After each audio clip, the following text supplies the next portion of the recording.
Dear students, now I am study about chapter 7 triangles. In chapter 7 triangles, first theorem is basic proportionality theorem. It means जिसको हम लोग BPT theorem भी कहते हैं या हेल्स theorem. तो इसके अनुसार हेल्स थ्योरम का जो स्टेटमेंट है उसको पहले समझिए. If a line is drawn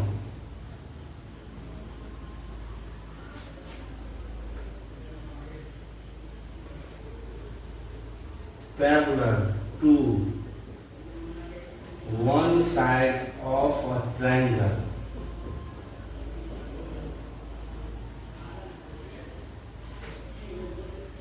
to intersect the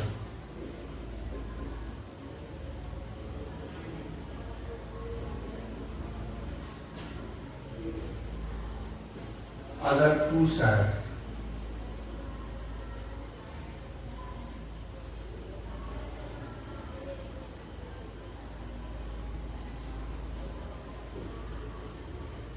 Two sides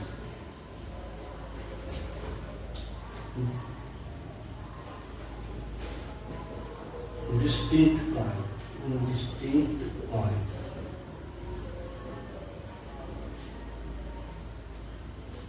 Then the other two sides.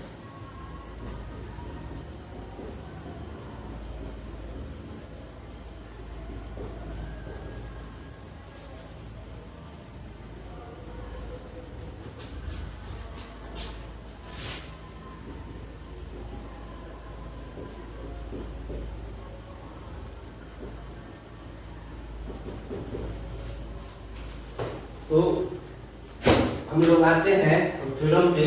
Theorem का स्टेटमेंट है if a line is drawn parallel to one side of a triangle to intersect the other two sides in distinct points then the other two sides are divided in same ratio. It means first सबसे theorem prove करने में सबसे first काम हम लोगों का क्या होता है कि फिगर फॉर्म करना.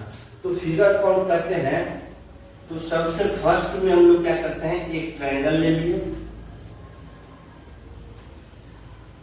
A B C.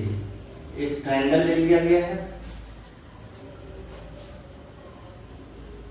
A line is drawn parallel to one side. तो बीसी के पैरेलल एक लाइन ले लिए है डीई. डीई एक लाइन लिया गया है जो कि बीसी के पैरेलल है. तो फिगर फॉर्म करने के बाद हम लोग आते हैं इस पे given. What is given in the statement. तो गिवन फर्स्ट काम है गिवन. गिवन क्या है in triangle ABC DE parallel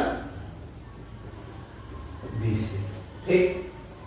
अब ये क्या करें अदर टू साइड्स बाकी दोनों साइड को डिस्टिंक्ट पॉइंट मींस अलग अलग पॉइंट पे इंटरसेक्ट कर रहा है. डिस्टिंक्ट पॉइंट्स इसलिए दिया गया हो सकता है कभी एक कोई इसके पैरेलल हो जो ए पॉइंट से भी जा सकता है तो क्या होगा सेम पॉइंट पे इंटरसेक्ट करेगा. इसीलिए इस लैंग्वेज में दे दिया गया कि डिस्टिंक्ट पॉइंट्स पे इंटरसेक्ट कर रहा है. तब क्या करेंगे ये जो साइड्स है इसको ए बी और ए सी को सेम रेशियो में डिवाइड करेंगे. इट मींस ए डी बटे D B equal to A E by E C. तो यही आपको प्रूव करना है. टू प्रूव या प्रूव दैट जो लिखते हैं prove that A D by D B equal to A E by E C. ठीक. अब हम लोग आते हैं कंस्ट्रक्शन में. इस फिगर में हम क्या कंस्ट्रक्शन कर सकते हैं जिससे आपको. तो कंस्ट्रक्शन में हम लोग क्या करते हैं डी से एसी पर डीएम परपेंडिकुलर ड्रॉ कर लिया गया. DM perpendicular AC and EN perpendicular AB. C को D से या B को E से ज्वाइन कर लिया गया है. कंस्ट्रक्शन में क्या लिखिएगा DM perpendicular AC, sorry,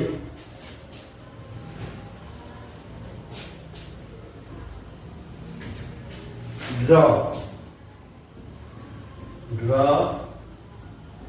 DM perpendicular AC, comma EN perpendicular AB, उसके बाद ज्वाइन BEN CD, BE को B को E से और C को D से ज्वाइन करना है।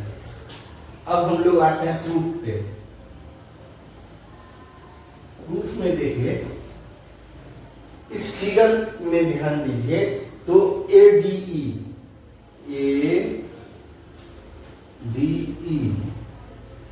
और हम लोग ले लेते हैं DEB में, इस दोनों का एरिया अलग अलग अगर हम लोग फाइंड आउट करते हैं तो area of triangle ADE equal to 1/2 into area of triangle equal to half into base into height.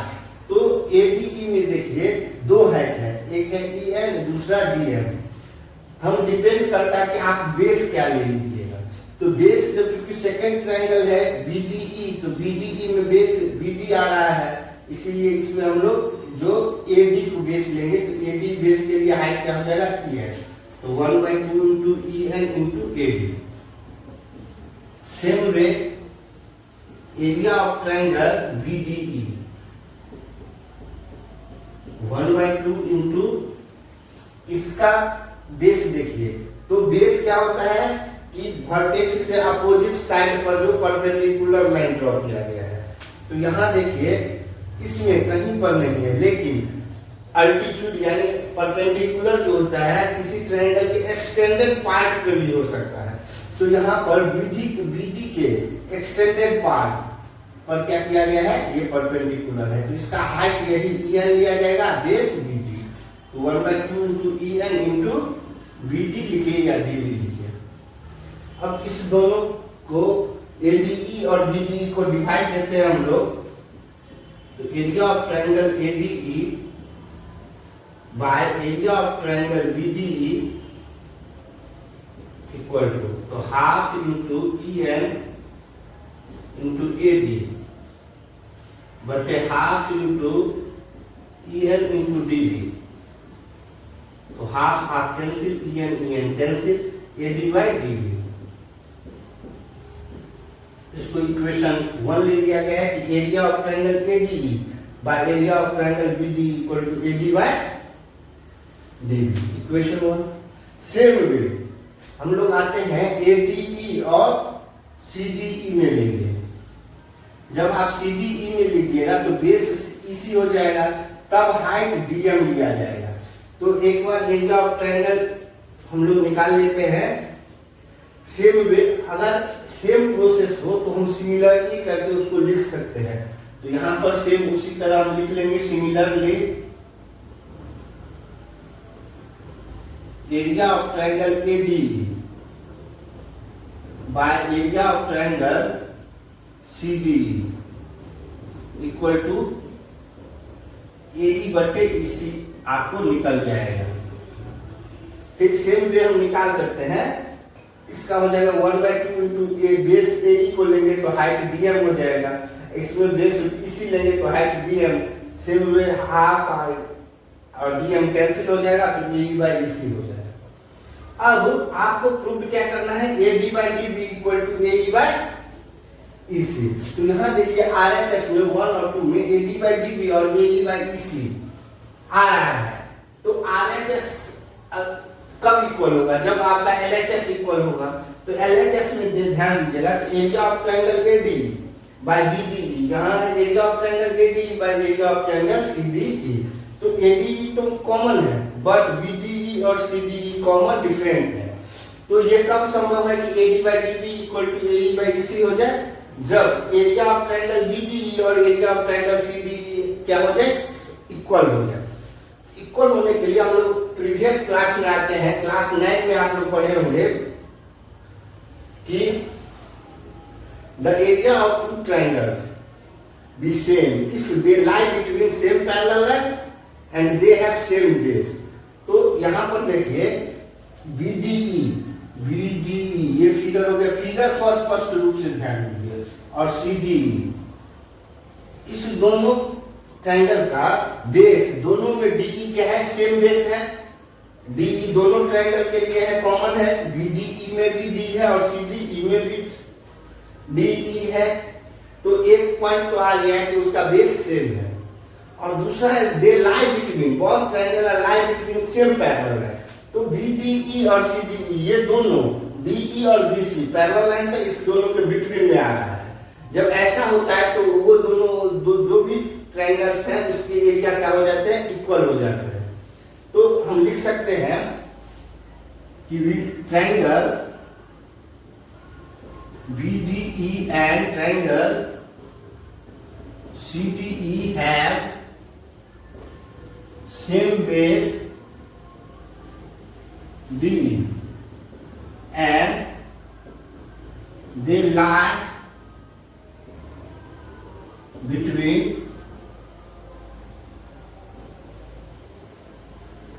same parallel lines।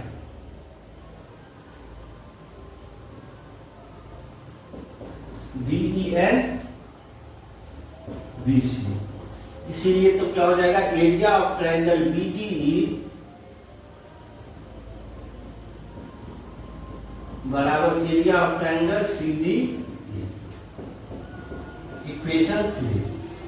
इस पॉइंट को समझ गए। अब आप लोग देखिए इक्वेशन 1, 2 और 3 इस तीनों में कंपेयर करते हैं। तो ADE कॉमन है, BDE के इक्वल CDE आ गया, यहाँ BDE के इक्वल CDE है। तो इस 1 और 2 में 3 के अनुसार क्या हो जाएगा कि LHS इक्वल हो जाएगा। जब LHS इक्वल होगा तो RHS खुद इक्वल हो जाएगा। तो AD/DB तो हम लिख सकते हैं फ्रॉम इक्वेशन 1, 2 and 3 क्या हो जाएगा, AD/DB equal to AE/AC proof. इसका आप लोग स्क्रीनशॉट ले लीजिए। जो भी